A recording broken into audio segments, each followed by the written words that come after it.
Merci d'être avec nous, Éric Emmanuel Schmitt. Alors, pour moi, c'est un grand moment. Je suis très émue et impressionnée. Comme je vous le disais, j'ai beaucoup d'admiration pour votre œuvre. Vous êtes normalien, agrégé de philosophie. Votre parcours est très riche. C'est très difficile de le résumer. Vous êtes à la fois novelliste, romancier, réalisateur. Mais vous êtes aussi passionné de musique, de bande dessinée. Vous incarnez l'excellence dans tous ces domaines.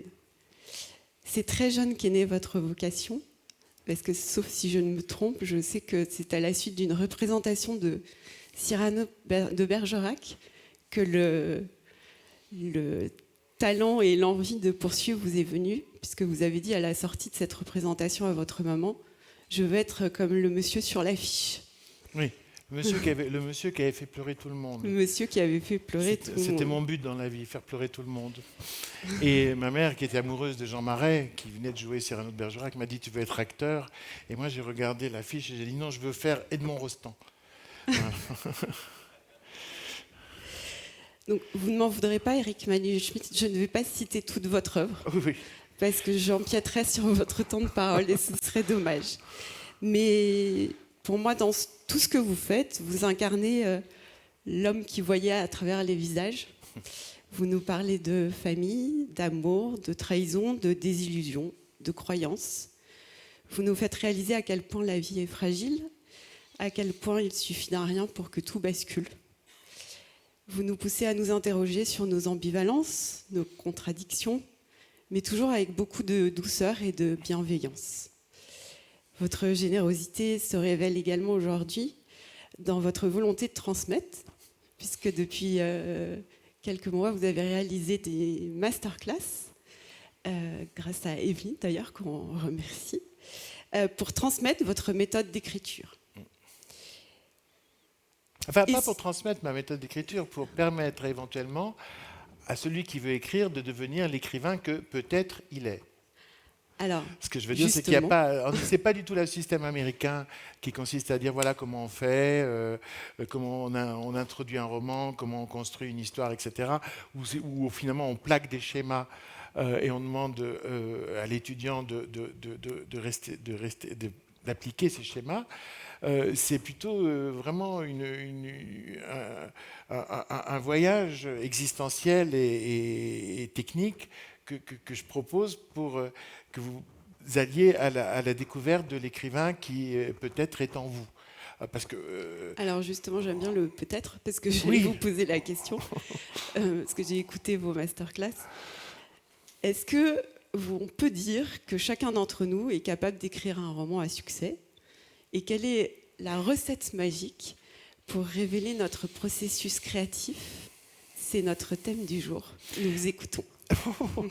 Non, clairement, chacun d'entre nous n'est pas capable d'écrire ni un roman à succès. Je dirais encore moins un succès parce que personne n'est l'auteur de ces succès. Je dis, moi, j'ai eu beaucoup de romans qui ont eu énormément de succès. J'étais l'auteur du roman, je n'étais pas l'auteur du succès. Le succès, c'est le public qui l'a fait. Nous, on propose, et après, le public dispose.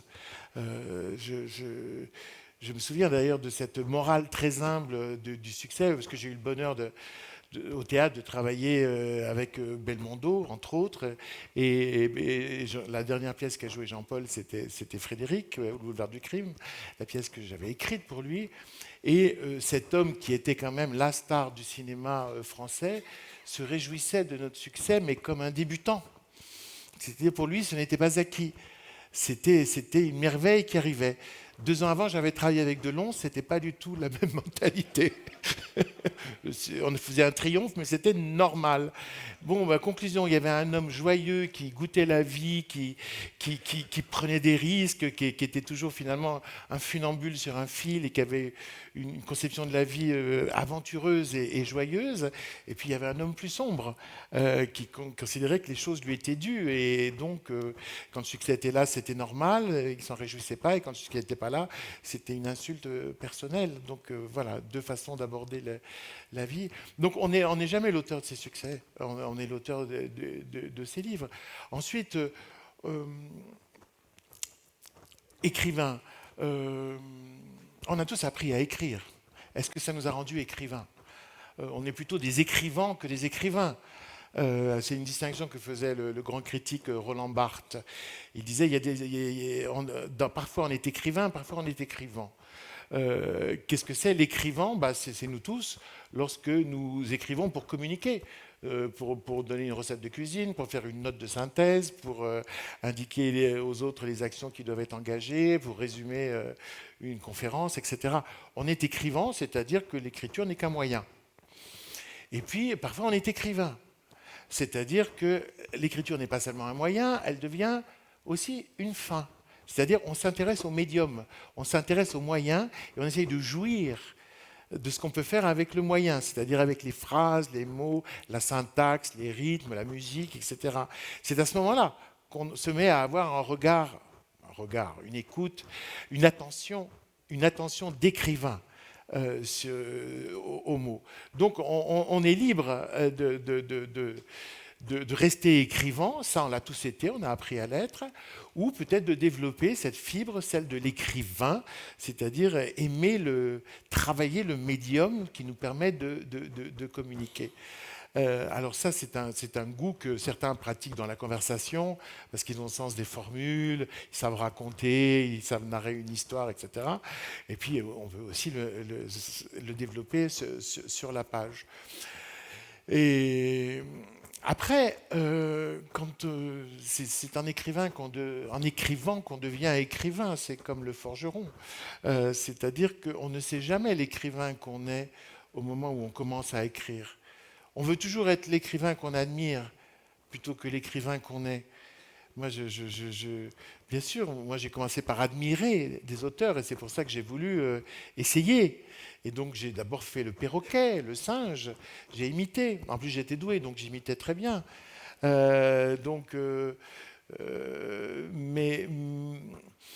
un jour, en voyant même ce don d'imitation, je me souviens, j'avais un prof de français ma mère était professeure d'éducation physique dans le lycée où je faisais mes études, et le professeur de français allait la voir en lui disant « Bon, Éric Emmanuel, il n'est pas en train de lire Saint-Exupéry ?» Elle lui disait « Si. » Et parce qu'il avait lu ma rédaction, ça faisait Saint-Exupéry. Et puis 3 semaines après, il disait « Il n'est pas en train de lire Marcel Pagnol en ce moment ?»« Si, etc. etc. » J'étais un singe, un vrai singe. Et ça a duré longtemps, jusqu'à Normal Sup. Une de mes grandes activités, c'était de faire des faux.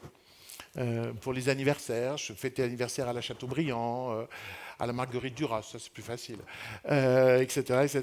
Et puis un jour, je me suis dit... Vous étiez bien Cyrano, finalement. Oui, c'est ça, j'étais, voilà. Et un jour, je me suis dit, mais où suis-je? Où suis-je, moi qui imite toutes les voix, est-ce que j'en ai une? Et j'ai craint vraiment ce que disait Cocteau. Cocteau disait, à force de faire le caméléon, on finit par mourir d'étouffement sur une couverture écossaise. Et là, je me suis dit, voilà, je vais mourir d'étouffement sur une couverture écossaise, faute d'avoir trouvé ma voix au milieu de toutes les voix que je peux imiter. Et je suis parti à la découverte de l'écrivain que j'étais. Et il a fallu renoncer. Moi, je voulais être un grand lyrique, je voulais être un Paul Claudel. Voilà, je voulais vraiment... Et puis, je me souviens d'une amie qui, un jour, m'a dit, tu sais, et si tu n'étais pas Paul Claudel, mais Sacha Guitry? Et c'est-à-dire surtout dans le milieu intellectuel où j'étais, c'était un standard bien en dessous. Et ça a été une phrase libératrice, totalement libératrice. Ça voulait dire sois ce que tu es. Plutôt, deviens ce que tu es. Ça, c'est une des phrases de Pindare, le poète grec que je préfère. Deviens ce que tu es lorsque tu en as pris conscience, mais pas un autre, surtout pas un autre. Et à partir de là, il y a eu un chemin d'écriture qui était aussi le chemin de soi. Je crois que chacun de nous a cette charge de se découvrir et ensuite de se réaliser, ou plutôt de s'accomplir. Et comme disait André Gide, il faut suivre sa pente pourvu que ce soit en montant. Voilà, alors suivre sa pente en montant. Une fois que j'ai pris conscience que vraiment c'était ça, et donc j'ai essayé de devenir l'écrivain que je suis, qui n'est pas l'écrivain que je rêvais d'être. Mais je me suis accommodé parce que j'ai aucune raison d'être malheureux non plus. Voilà. Alors racontez-nous le processus d'écriture pour devenir l'écrivain que vous êtes. Et quel est celui que vous auriez voulu devenir? Non, mais ça va, j'ai renoncé. Je suis encore en train de me surprendre. Donc tout va bien, je suis pas mort. Intellectuellement ou artistiquement, puisque je suis encore en train de me surprendre, puisqu'en ce moment, j'écris un immense livre de 5000 pages, dont les 2 premiers tomes sont parus, Paradis perdu et La porte du ciel, et donc c'est une saga, c'est un immense roman, et moi qui étais plutôt considéré comme un spécialiste du cours, voilà, tout le monde est étonné que ça soit bien, parce que j'étais bien dans le cours, oui, mais je m'étais préparé à être éventuellement bien dans le long. Non, la grande difficulté, c'est qu'on a fait des études. C'est-à-dire qu'on a été formé, donc déformé aussi. Je ne regrette pas une seconde d'avoir fait Normal Sup, l'agrégation de philo et le doctorat, mais à l'issue de mes études, lorsque j'ai été... le métier que j'avais, c'était maître de conférence à l'université, j'enseignais la philosophie. Ça a duré que 5 ans, j'ai été rattrapé par le succès. Et j'ai toujours vécu de ma plume. Mais ça avait développé uniquement l'hémisphère gauche de mon cerveau, c'est-à-dire l'hémisphère qui analyse, qui retient, qui classe, etc. Donc c'était formidable, je ne le regrette pas une seule seconde. Mais quand j'ai voulu retrouver l'aspect créatif, quand j'ai voulu retrouver l'hémisphère droit, il s'était arrêté à 15 ans. Quand j'avais un peu arrêté d'écrire, alors que j'écrivais depuis que j'étais petit. Et il a fallu, c'est vraiment, alors quand j'entends l'expression brainstorming, je pense toujours à ce que j'ai vécu pendant ces 2-3 ans, où j'ai essayé de réaccorder l'hémisphère créatif avec l'hémisphère analytique à l'issue de ces études qui m'avaient fait une hypertrophie de l'hémisphère gauche, quoi. Et nos études nous font des cerveaux gras, hein, comme les oies ont des foies gras. C'est-à-dire, elle nous développe excessivement, mais pas tout le cerveau, puisqu'elle ne stimule pas du tout la créativité. Donc il a fallu restimuler la créativité et faire en sorte que l'hémisphère créatif puisse bénéficier de tout ce qu'avait appris l'hémisphère analytique. Donc voilà, ce combat de l'ange, là, ou faustien, de moi avec moi, je l'ai connu. Et à partir de là... j'ai pu développer. Alors c'est passé par des techniques. Des techniques. Alors dites-nous, parce que là... En fait, ce qu'on pourrait appeler des techniques de concentration, mais qui sont en fait des techniques de déconcentration. C'est-à-dire que... Je parle d'un exemple tout simple. Je me rendais compte que quand je me mettais à écrire, enfin plutôt, quand je me mettais à ma table et que je commençais à sentir les personnages, à les voir bouger, à sentir leur énergie. C'est surtout des énergies que je sens. Et à m'approcher d'eux pour essayer de les écouter et de voir comment ils fonctionnent, je m'endormais sur ma table. Mais une catalepsie de 1 ou 2 minutes. Comme ça, je ressortais de ce sommeil mais brutal, vaseux. Et dans cet état vaseux, j'écrivais. Et toujours. C'est-à-dire... Je pense que... Alors j'étais à un congrès de neurobiologie là, il y a 2 semaines, à Nice justement, où les neurobiologues d'ailleurs me regardaient comme un chimpanzé à qui ils avaient envie de mettre des électrodes, parce que justement on parlait des processus, on parlait des processus créatifs. Et en fait, ce qui se passe effectivement, c'est que moi je me suis toujours dit, j'emprunte un couloir qui me permet de me quitter moi, homme responsable, avec des soucis pragmatiques, matériels, des responsabilités, etc. etc. Je quitte cet homme-là pour aller vers le scribe, pour aller vers celui qui écoute, pour aller vers celui qui peut assister à l'endroit où l'histoire existe dans mon cerveau. Cette oreille-là et cette main qui va prêter à ça. Donc je me disais, le couloir est mon sas. Le sommeil est mon sas. Voilà, j'ai besoin de ce passage hypnotique pour arriver là. Ce que les neurologues, après, justement, il y a 2 semaines, me confirmaient en me disant, en fait, il me disait, en fait, vous avez besoin de d'étendre, entre guillemets, votre concentration cérébrale et de faire en sorte qu'il y ait des associations libres. Et donc, finalement, de perdre l'hyper-contrôle de la conscience et de l'intellectuel, de la conscience et de l'intellect, pour laisser l'imagination, la sensibilité, l'émotion exister pleinement. Et, et effectivement, c'est devenu, donc ce que je me reprochais au départ est devenu une technique. C'est-à-dire que j'adore ce moment où je m'endors en commençant, je ne me le reproche plus comme avant. Et le seul progrès que j'ai fait, c'est que je me suis fait construire un fauteuil qui immédiatement, pouf, me renverse en arrière, ce qui m'évite d'avoir l'ordinateur imprimé sur la gueule pendant toute l'après-midi. Voilà. Et puis alors j'ai d'autres techniques comme ça, beaucoup le feu, l'eau. Je me mets devant chez moi, il y a une immense cheminée où on peut faire rentrer plusieurs d'entre vous. Et donc, je fais des grands feux et je me laisse hypnotiser par les flammes. Et la flamme crée cet état qui fait que les associations se font, mon histoire avance, les détails arrivent, le visage que je n'avais pas vu vient... le dénouement même peut arriver, etc. Je fais ça aussi, je promène mes chiens et je regarde l'eau de la rivière qui coule. Je me laisse hypnotiser par l'eau. Alors, en fait, si vous lisez Bachelard, Gaston Bachelard n'a parlé que de ça. Hein, la flamme d'une bougie, l'eau et les songes, etc., etc. C'est vrai que le recours comme ça au cosmos et surtout à l'hypnotisation par le cosmos ou par des éléments de la vie est quelque chose qui est nécessaire. C'est-à-dire qu'au fond, vous voyez, il faut à la fois se concentrer et se déconcentrer. Donc il y a un vrai travail intellectuel qui précède toujours un livre où j'examine les enjeux d'un livre, les pièges que ça me tend, les choses trappes, les erreurs qu'il ne faudrait pas faire. Donc là, je fais un travail très intellectuel que je pourrais faire pour un autre, pour quelqu'un d'autre. Et après, je fais un travail très personnel, c'est-à-dire que je laisse mon imaginaire investir ce cadre que je lui ai donné. Et à l'issue de tout ça, après beaucoup de travail, ça fait des livres. Voilà. Très intéressant. Alors, vous êtes en face d'entrepreneurs. Une des caractéristiques de l'entrepreneur, c'est l'innovation, la prise de risque. Est-ce qu'on peut faire un parallèle entre le processus créatif de l'écrivain et ce qui pourrait pousser l'entrepreneur? Est-ce que l'innovation est la forme de créativité de l'entrepreneur? Bien sûr.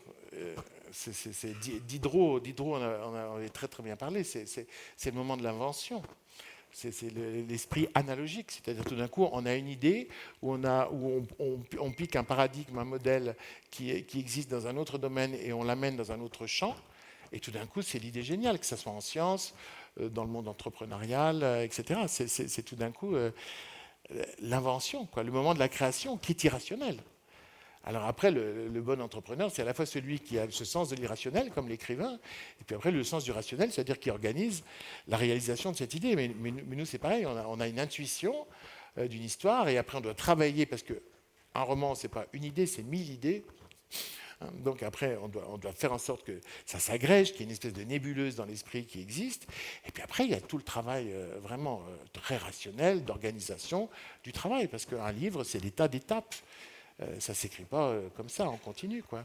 Et il faut décider, je pense, comme un entrepreneur, d'aimer toutes les étapes. C'est ça qui est le plus difficile. Parce qu'il y a forcément des étapes où on s'épanouit. Mais moi, je suis un écrivain heureux, un des rares, parce que c'est de bon ton de tirer la gueule et de prendre des poses de poète maudit, de cynique ou de désespéré, alors que dans la vie, on est complètement différent.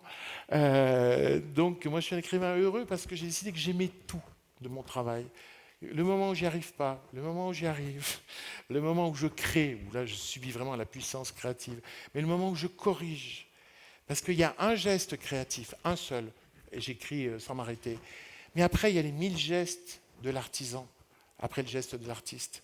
Les 1000 gestes de l'artisan qui va polir, qui va poncer, qui va refaire, etc., etc. Et puis après il y a l'intégration dans un système, c'est-à-dire qu'on n'est pas écrivain tout seul. Enfin, on fait le livre tout seul. Mais après, bien sûr, il y a la rencontre ou pas avec un éditeur, qui est quand même une chose extrêmement importante, parce que ça peut totalement changer la vie d'un écrivain, la confiance d'un éditeur, l'efficacité d'un éditeur. Moi, j'ai eu ce bonheur-là, mais je peux vous dire, étant membre, faisant partie des 10 du prix Goncourt, du jury Goncourt, je lis beaucoup mes contemporains, beaucoup plus que la... Nous 10, nous lisons nos contemporains comme personne ne les lit, puisqu'on est toujours à la recherche des talents. Mais je peux vous dire qu'il y a beaucoup plus de talents que ce qu'on voit apparaître. Mais il y a des éditeurs qui ne croient pas à tel talent, ou il y a des éditeurs qui ne savent pas travailler le talent de telle ou telle personne et qui ne savent pas le rendre visible. Il y a un écosystème qui fait que ça ne prend pas. C'est très triste. Et là, il y a alors peut-être plus, je ne sais pas, dans l'entreprise et dans l'entrepreneuriat, mais il y a un facteur de chance qui est absolument... qui est confondant, quoi. Moi, pour avoir une carrière dans quand même une cinquantaine de pays, je peux vous dire, il y a des pays où je suis un débutant, il y a des pays où je suis quelqu'un auquel on s'intéresse un peu, il y a des pays dans lesquels je suis une valeur sûre, des pays dans lesquels je suis une vedette, et il y a des pays dans lesquels je suis une rockstar. Qu'est-ce qui s'est passé? C'est les mêmes livres. Il n'y a pas eu le même éditeur, il n'y a pas eu le même environnement, il n'y a pas eu le truc qui... Je vous donne un exemple tout bête. Oscar et la Dame Rose, un de mes textes les plus lus dans tous les pays. Mais en Pologne, c'est Le Petit Prince pour les Polonais, etc. Qu'est-ce qui s'est passé? Le livre était sorti, édition Znak, l'équivalent de Gallimard en Pologne, très, très belle maison d'édition, catholique. Elles éditaient le pape. Et puis ce livre pareil, rencontre un succès. Il rentre dans la liste des best-sellers tout seul.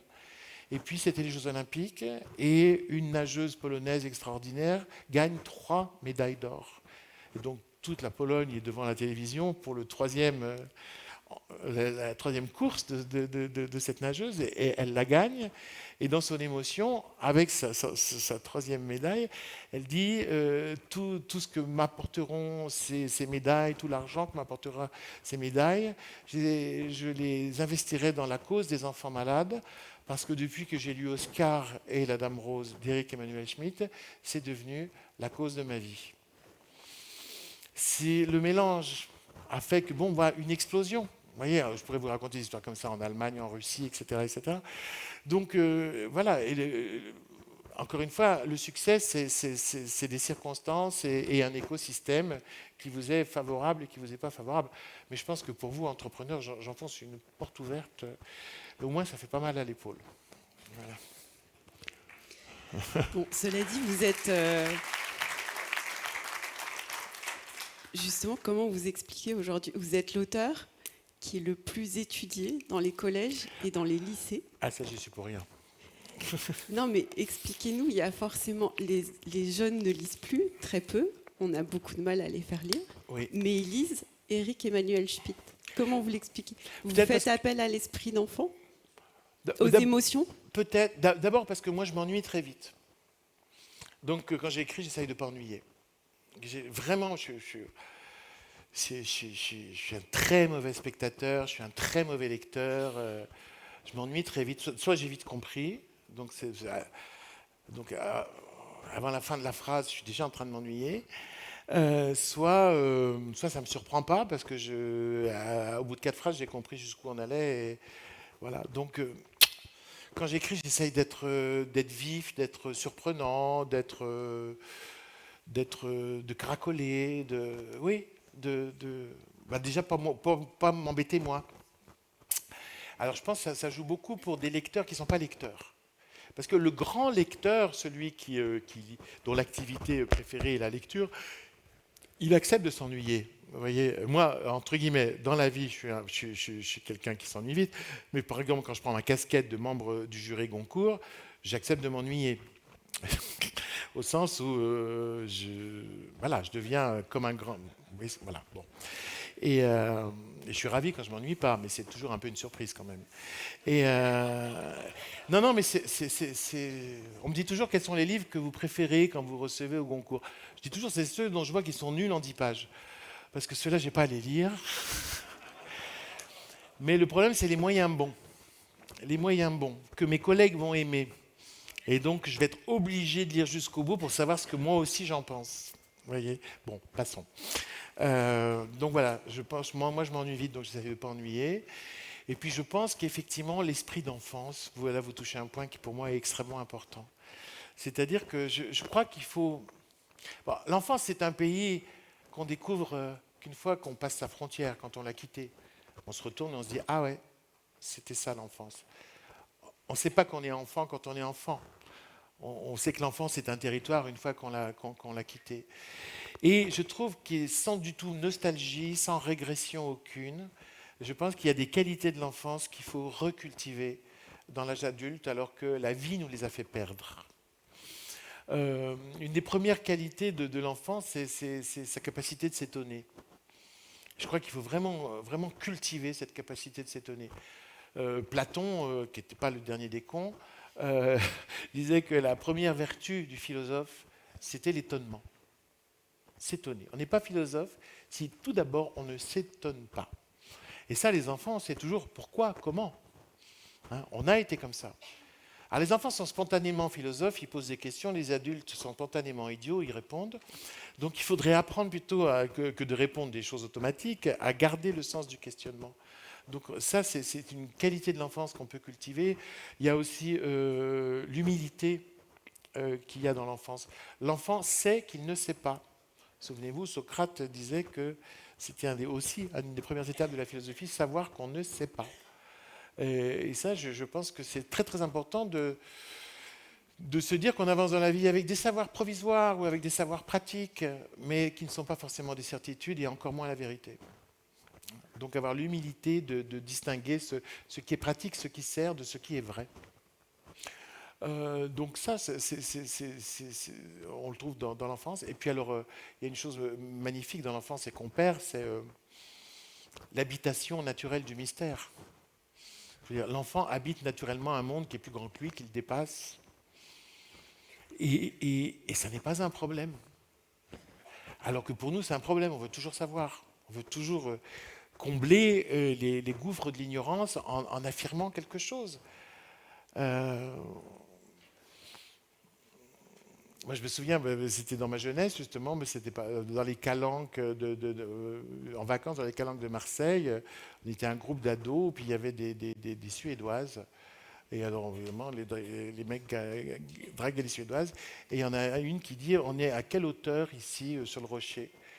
Et il y en a un qui répond avec une grande assurance, 450 mètres. Et c'est lui qui a gagné. Voilà. Donc...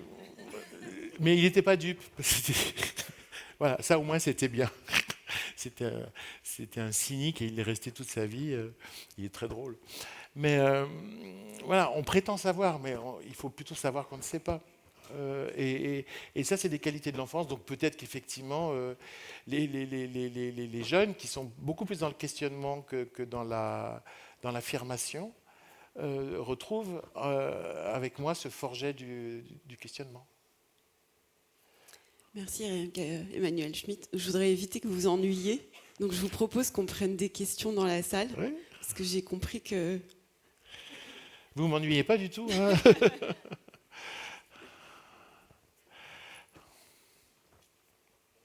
Bonjour. Bonjour. Éric Angibous, j'ai une entreprise qui travaille dans la culture. On vit depuis 25 ans une transformation très significative de notre univers, notamment dans la culture, dans la gestion du contenu. Est-ce que vous vous êtes adapté, vous avez changé votre mode de travail, vous avez changé votre approche, ou finalement vous êtes dans une continuité historique, je dirais, de l'écrivain, et qui est toujours d'actualité? Non, je pense que la vie... Ma vie d'écrivain ne ressemble pas à la vie d'un écrivain des années 50, 60 ou encore moins des années 30. Beaucoup de choses ont changé. D'abord, une chose toute bête, c'est que, franchement, si Flaubert avait connu le traitement de texte, il n'aurait pas eu la vie de moine et de frustration qui a été la sienne. C'est-à-dire que Flaubert s'enfermait dans son bureau, le gueuloir, pour justement passer son texte à voix haute, pour guetter toutes les répétitions, etc. etc. Aujourd'hui, vous avez des magnifiques traitements de texte, Antidote, entre autres, qui vous font ça. Après, c'est à vous de trouver la solution. Hein. Mais, donc ça change tout. Moi, je peux arriver à une... je gagne des mois sur un livre grâce à ça. Ensuite, le monde de l'édition, il a profondément changé aussi dans ces dernières années. Alors, je ne suis pas la meilleure personne pour vous le raconter, faudrait être avec un éditeur, mais il a complètement changé. Aujourd'hui, il y a des représentants, chaque éditeur a ses représentants qui vont dans plusieurs parties de la France. Aujourd'hui, il y a énormément de manifestations culturelles, de salons du livre, etc., qui essaient de faire événement autour du livre, parce que le livre est un non-événement, et donc il faut arriver à faire des événements autour du livre pour rentrer dans l'effervescence culturelle, vous voyez, parce que le livre, c'est quelque chose de dormant. Mais il faut trouver le moyen de le remettre dans l'actualité. Donc, il y a la sortie d'un livre, bien sûr, pour les écrivains qui ont droit aux médias et aux journaux. Mais autrement, le livre lui-même, c'est les salons, les foires, etc., qui le changent. Et puis, aujourd'hui, je pense qu'un écrivain, par exemple, comme moi, voyage beaucoup plus qu'un écrivain du passé. Moi, j'étais à Wuhan au moment du Pangolin. C'est pas moi qui l'ai ramené, mais je faisais une tournée en Chine lorsqu'il y a eu ce virus fatal. Je veux dire, je voyage beaucoup pour mes livres, ce qui est évidemment été, mais comme vous, entrepreneur, je pense qu'il était inenvisageable dans les générations précédentes. Par contre, le marché du livre est resté quand même un marché entre guillemets privé. C'est un domaine très peu atteint par les subventions. À la différence d'autres démarches artistiques. Il y a des subventions pour des traductions, mais autrement, ça reste un marché qui est un marché. Ce qui est pour moi une forme de santé quand même. Enfin, moi, j'apprécie que... C'est Beaumarchais, quand même, l'inventeur du droit d'auteur, qui a créé la Société des auteurs et compositeurs dramatiques à la fin du XVIIIe. Beaumarchais disait « Il n'y a qu'un salaire qui n'est pas contestable, c'est le droit d'auteur. » Parce que c'est un pourcentage, simplement, du livre ou de la pièce de théâtre. Et donc, c'est incontestable. Moi, je trouve que mon argent sent bon. Parce que je ne suis pas ni surpayé ni sous-payé. Je suis justement payé. Voilà. Alors, juste une précision, donc en fait, vous utilisez le traitement de texte pour écrire, oui, plus oui, que oui. le manuscrit. Parce début, que justement, il y a des études qui montrent qu'on ne fait pas appel forcément à la même partie du cerveau dans l'écriture manuscrite. Il faut s'arranger. Vous savez, la matière, c'est toujours un support de concentration. Ce qui compte, c'est la concentration. Moi, je me souviens, quand je faisais mes études de philo à la Sorbonne, je prenais énormément de notes. Et un jour, j'ai découvert que je ne les relisais jamais. C'est-à-dire qu'écrire était pour moi un support de concentration pendant le cours. Et je me souviens, quand j'étais en thèse, il y avait des Japonais qui suivaient le même séminaire que moi, et j'étais très admiratif parce qu'ils écoutaient. D'abord, ils étaient très beaux, très fins, enfin le contraire de moi, et ils écoutaient les mains posées sur la table, comme ça, comme si c'était une cérémonie. Et j'ai trouvé ça extraordinaire et je me suis entraîné à faire pareil. Et je me suis rendu compte qu'en fait, je retenais aussi bien sans écrire. Parce que de toute façon, je ne relisais pas ce que j'écrivais. Donc, on travaille ça. Quand tout à l'heure, j'évoquais le travail du cerveau. Moi, la chose qui a changé entre mes débuts et aujourd'hui, c'est qu'aujourd'hui, j'appuie sur les touches que je veux. C'est-à-dire que hémisphère droit, hémisphère gauche, etc. Imagination, esprit analytique, esprit critique. L'esprit critique, quand je le fais marcher longtemps, ça me fatigue. Parce qu'on devient l'ennemi de soi-même, c'est très pénible. On se dit, mais comment, quel con. Donc ça c'est très pénible. Une année, j'avais écrit plusieurs livres, et ce qui m'avait épuisé, c'était non pas d'avoir créé plusieurs livres, c'était d'avoir fait marcher mon esprit critique aussi souvent dans l'année. Et donc d'avoir bataillé avec moi-même en me jugeant sévèrement. Mais voilà, on appuie sur les bons boutons. Alors, effectivement, moi, au début de ma vie, j'ai fait des manuscrits, ce qui fait d'ailleurs que la Bibliothèque nationale, depuis des années, me court après, parce qu'ils n'ont plus de manuscrits, les pauvres, alors qu'ils ont des magnifiques services des manuscrits. Et puis, pour finir l'anecdote sur les manuscrits, une fois, il n'y a pas longtemps, j'ai dit à ma famille, finalement, je vais leur donner des manuscrits quand même. Et ils m'ont dit, non, on les vendra après ta mort. Donc, j'ai découvert qu'au moins pour certaines personnes, j'avais un avenir. D'autres questions ? Oui, j'ai une question. Laurent.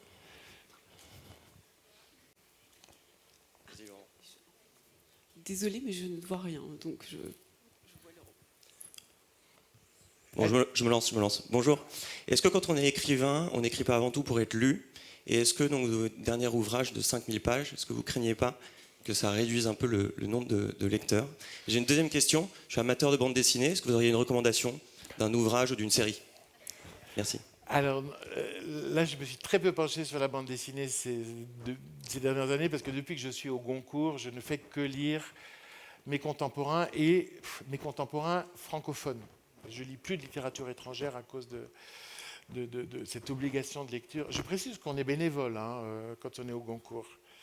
Parce que les gens croient que vu le pouvoir qu'on a, ça doit s'accompagner. Non. Bon, on est 10 bénévoles passionnés de littérature, adorant se retrouver tous les mois, toute l'année, et plus parfois pour parler de livres. Votre question avant, c'était...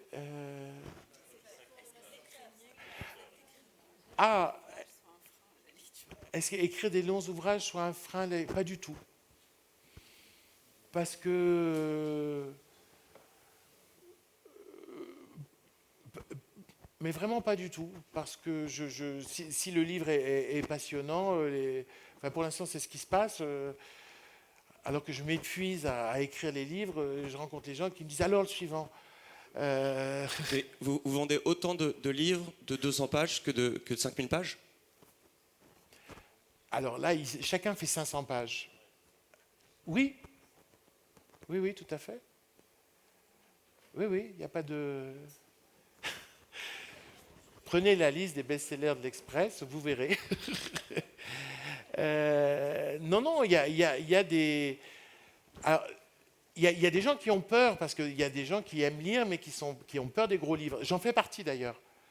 Parce que je me dis, oh là là, 500 pages, il faut vraiment qu'il ait quelque chose à dire. Bon. Et donc, j'appréhende toujours les livres énormes, mais quand ils m'emportent autant qu'un livre de 150 pages, je suis dans un bonheur beaucoup plus grand, parce qu'un bonheur qui dure. Je trouve quelque chose que les gens vont trouver d'ailleurs peut-être parfois dans le bonheur des séries, des feuilletons. C'est-à-dire une longue expérience avec des personnages qu'on aime, qui nous fascinent et qu'on a envie de retrouver. Donc c'est une autre expérience de lecture. Mais au niveau des résultats, non, il n'y a pas de peur à avoir. Enfin, j'avais peur, c'est juste que ça se passe bien. Laurent Vronsky. Alors je m'intéresse moins à l'outil qu'on a évoqué avec le traitement de texte qu'aux mots. Et j'aimerais bien savoir le regard que vous portez sur l'évolution actuelle de la langue française. Entre les anglicismes, les contractions et le langage qui naît du SMS. Je souffre. Non, je souffre parce que je trouve que le français est une langue... Enfin, moi, je suis amoureux. C'est ma partenaire de vie, la langue française. Et je ne l'ai pas encore totalement explorée. Elle me surprend encore. Et quand on arrive à faire quelque chose de bien ensemble, je suis fou de joie. Donc, j'aime passionnément cette langue. Mais cette langue, je l'aime pour sa tenue, pour sa limpidité, pour sa grâce, pour sa précision. Moi, j'écris un français précis et concis.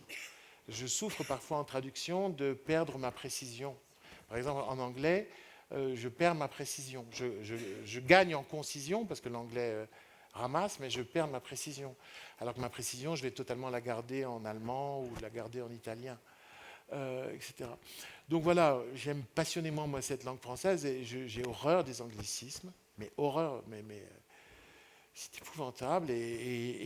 Alors, ne parlons pas de l'écriture inclusive, parce que la cause est bonne, le moyen emprunté est une sottise. Donc la cause du féminisme, elle est évidemment bonne, et elle est la mienne, mais elle ne s'applique pas comme ça. On ne va pas déformer le français et rendre tout d'un coup Molière, La Fontaine, Victor Hugo illisible, parce qu'on s'enfoncerait d'une manière stalinienne dans une langue décidée avec autorité, et que c'est pas du tout ça l'évolution, l'histoire des langues. Alors après, la langue, elle évolue naturellement. Le grand problème, c'est toujours le problème du normatif et du factuel, quoi. Vous savez que les deux grammaires existent et les deux rapports à la langue existent. Après, quand on est écrivain, je crois que c'est une question de goût. Parce que de toute façon, personne n'a raison, personne n'a tort. Oui, la langue évolue, elle prend des chemins. On peut être libre de ne pas emprunter ces chemins-là.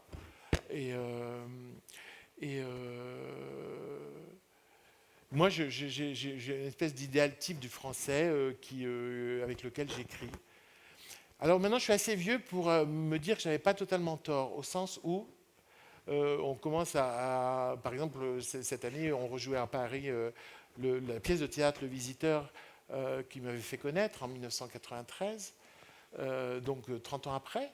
C'est une pièce qui avait reçu énormément de Molière et qui avait été vraiment, moi, le début de ma carrière.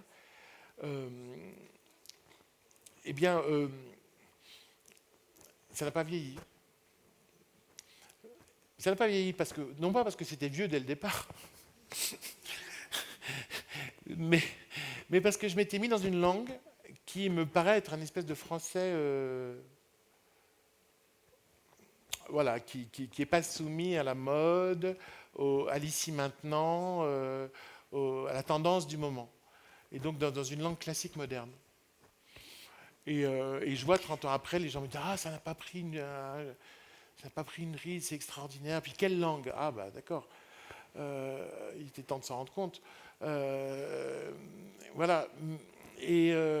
Donc voilà, c'est des choix d'écrivains, mais il y a des gens qui écrivent avec... Mais moi, je me souviens, à la même époque, j'avais des camarades d'écriture qui commençaient aussi et qui étaient alors plus tendance. Moi, j'étais quand même le normalien agrégé de philo qui faisait du théâtre et des romans, quoi. Il fallait que je me fasse pardonner d'être un bon élève, hein, déjà. Après, il a fallu que je le rappelle, parce que vous comprenez, quand vous vendez à 4000 exemplaires, vous êtes un génie. Quand vous vendez à 40 000 exemplaires, vous avez encore du talent. À 400 000, vous êtes un con. Au début, il a fallu on m'a demandé de cacher que j'étais normalien, agrégé, docteur, etc., pour ne pas impressionner. Et quand je me suis mis à être auteur de best-seller, on m'a dit, il faut rappeler quand même que vous n'êtes pas un imbécile. Parce que quand même, le succès rend suspect, hein, c'est clair. Et voilà. Et donc après, et ce que je veux dire, c'est qu'à la même époque, il y avait des auteurs qui étaient plus, entre guillemets, dans la petite mélodie du temps. Ils sont illisibles aujourd'hui. Alors, est-ce que vous pensez que vous appartenez au Radio Londres de l'écriture? Radio Londres, c'est vous... En clair, vous faites de la résistance. Je veux dire, vous préservez la langue française quelque part. Oui, mais j'ai pas l'impression d'être seul. Hein. C'est une bonne nouvelle. Oui, j'ai pas l'impression d'être seul parce que d'abord on est quand même plusieurs à faire ça. On est reconnu par le public qui nous aime pour des bonnes raisons. Puis vous voyez le fait d'être autant étudié dans les collèges et les lycées, c'est aussi confronter des élèves avec du contemporain, mais avec une langue quand même qui tient. Donc on n'est pas seul. Mais oui, il y a un idéal type de la langue qu'on fait vivre. C'est certain. C'est certain. Et d'ailleurs, une fois, j'étais parfois dans des livres, vous savez, où on fait des pastiches. On pastiche les auteurs contemporains. Alors, généralement, c'est toujours nul ce qu'ils font sur moi. Et non, parce qu'ils prennent mes thèmes, mais ils ne prennent pas du tout mon écriture. Et une fois, il y a un livre qui est paru où il y avait le type, il est complètement arrivé. Mais j'étais devant un texte, je me disais, mais quand est-ce que j'ai écrit ça? Donc lui, il avait absolument trouvé toutes mes obsessions syntaxiques, langagières, de rythme, de son, etc. Et il les avait retrouvées. Là, j'étais admiratif. Donc oui, ouais. Et les comédiens me le disent toujours. Les comédiens me disent toujours, tu sais, quand on joue une pièce de toi, dès qu'on met un mot à la place d'un autre, on s'en rend compte parce que la musique s'arrête. Et pourtant, ça a l'air de rien. Mais ça, c'est mon travail, que ça ait l'air de rien. Voyez. Moi, ma grande passion, c'est Mozart. Et Mozart, c'est d'un naturel. Je suis pas en train de vous dire que je suis le Mozart de la littérature. Je suis en train de vous dire que c'est un modèle très haut au-dessus de moi que je prends. C'est un modèle de musicien plus que d'écrivain. C'est-à-dire, la profondeur ne se voit pas. La gravité ne fait pas la grimace. il y a quelque chose d'aimable, toujours, qui fait qu'on peut sous-estimer, en se disant oui, c'est galant, c'est gentil, c'est agréable. En fait, non, c'est parce que ça a l'air de rien. Il y a une espèce de naturel musicien, et je trouve que moi, dans mon travail d'écrivain, j'essaye de retrouver un naturel écrivain qui est l'air de rien, mais si on est attentif, ah oui, il faut que l'art cache l'art, et que le travail dissimule le travail. Merci Eric Emmanuel Schmitt d'être venu jusqu'à nous ce matin. Merci. Un grand merci. Merci à vous.